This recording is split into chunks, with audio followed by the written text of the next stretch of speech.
Good evening, friends. Today I have Mishi Chaudhary with me. She is the founding president of SFLC, Software Freedom Law Center India, and she is a leading cyber law expert based in New York. She has a practice in India as well. Uh, we are attending today a roundtable discussion on e-commerce policy, which the draft policy which Government of India has come out recently, and she has something to share with us about the e-commerce policy, the draft e-commerce policy. Well, I don't have much to say, but I can say that the draft e-commerce policy is being out by DPIIT. Thereafter is the last date for comments. It covers the entire kitchen sink, and the only thing it doesn't really address are the problems which are being faced by e-commerce companies. If you are a person who is ever buying anything online or consuming content, you should be looking into it a little bit. We don't expect you to go into the details because that's what the nerd policy people do. But go on sflc.in's website or come to mcalaw.in if you need any legal advice. But this policy will have a far-reaching impact on how we buy things, whether the foreign companies operate in India, or your data should only be given to Indian companies to monetize, who have said that every person is fair game and they will give access to your data, your private conversation, to Indian government as well as the law enforcement agencies, and the foreign companies who are saying there should be rules and regulations and we should be following law. So if you use WhatsApp or Facebook or buy stuff on Amazon, this is a policy to at least watch out for. Your rights are also being discussed here. Oh, okay. As we were discussing, the policy talks about a lot of data protection, devotes a lot of chapters on that or paragraphs on that. So, what is your take on that? So right now this policy is not very, it's a draft. So let's not jump to a conclusion to say, okay, this is what the government wants to do. It's a consultation which is happening. I personally think we don't need data to be protected. We do need people to be protected. If it's my data, I should be protected.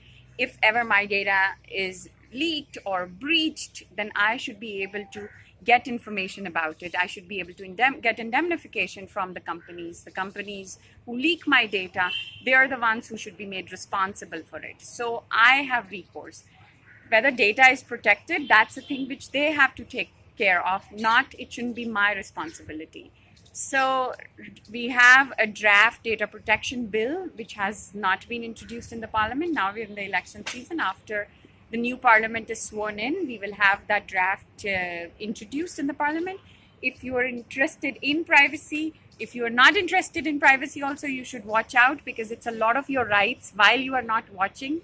A lot of ways how you communicate, what you discuss, what you share with people will be decided on. So the policy touches upon that, because as now it's become so trite, but data is the new XYZ, oil, mining, or whatever you want to talk about it. It's important.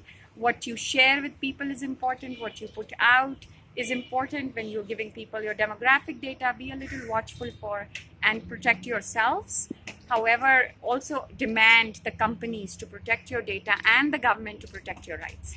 One more question. E-commerce has given a lot of opportunities to young entrepreneurs. There are a lot of retailers and online shopping malls, and which are easy to create. So, what do you think would be the impact if this policy is implemented? What will be the impact on small retailers of this policy? The policy in its current form will only favor the rich Indian companies. The rich Indian companies who are giving us free internet or mobile services at much cheaper cost. It's not going to benefit the small and the medium enterprises, mostly because the policy requires that you localize data, which means you cannot use an Amazon Web Services or some other global cloud players to host your servers, to host your services, etc. I personally think the small businesses and the medium enterprises should be free to choose whatever is most cost efficient and whatever also provides the most reliable services to them. The government should not be deciding that you can only use an Indian company if a foreign company is providing a much more competitive pricing as well as services. So in its current form, the policy does not favor, although purportedly it's only for small and medium enterprises. The only people who will benefit are the rich people, and they will replace the American companies or the foreign companies with the rich Indian companies.